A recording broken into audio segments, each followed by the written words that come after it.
तुम्हाला तुमची पर्सनॅलिटी आणि फायनान्शियल लाईफ बदलायची असेल तर हा व्हिडिओ शेवटपर्यंत नक्की पहा.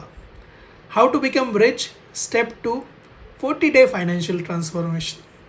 श्रीमंत होण्याअगोदर श्रीमंतासारखं विचार करायला शिकावं लागतं. एक कल्पना करा, तुमच्यासमोर एक व्यक्ती जॅग्वारमधून उतरते. तुमची रिॲक्शन काय असेल? काय नशीब आहे राव, किती पैसा असेल, एक दिवस माझ्याकडेही अशीच गाडी असेल. यालाच म्हणतात रिच माइंडसेट.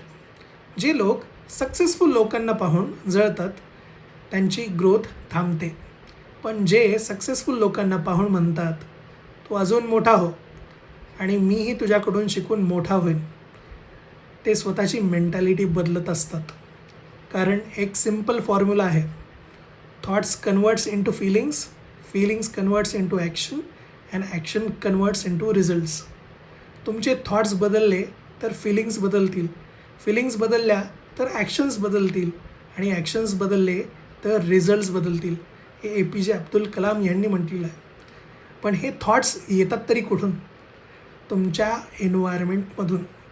म्हणून रिच माइंडसेट तयार करण्याचे 3 रूल्स आहेत. पहिला रूल, एन्व्हायरमेंट बदला. बिझनेस, मनी आणि ग्रोथबद्दल बोलणाऱ्या लोकांमध्ये राहा. Rule number 2, average of 5. तुम्ही ज्या 5 लोकांसोबत सर्वात जास्त वेळ घालवता त्याचा तुमच्यावर मोठा प्रभाव पडतो. Rule number 3, learning by osmosis.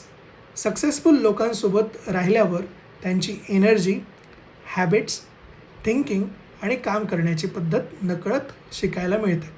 म्हणून पुढच्या वेळी एखादा सक्सेसफुल व्यक्ती दिसला तर त्याचा द्वेष करू नका, त्याला ब्लेस करा, त्याच्याकडून शिका आणि स्वतःला विचारा, मी पुढची लेवल कुठली गाठू शकतो. आणि ही रील सेव्ह करा आणि अशाच फायनान्शियल ट्रान्सफॉर्मेशनसाठी माझ्या चॅनलला फॉलो करा. माझ्यासोबत पूर्ण 40 डे फायनान्शियल ट्रान्सफॉर्मेशन सिरीज पहा आणि तुमचा माइंडसेट, मनी आणि लाईफ बदलण्याची सुरुवात करा. आणि ही रील तुमच्या मित्राला शेअर करा ज्याला मोठं करायचं आहे पण अजूनही चुकीच्या सर्कलमध्ये अडकला आहे.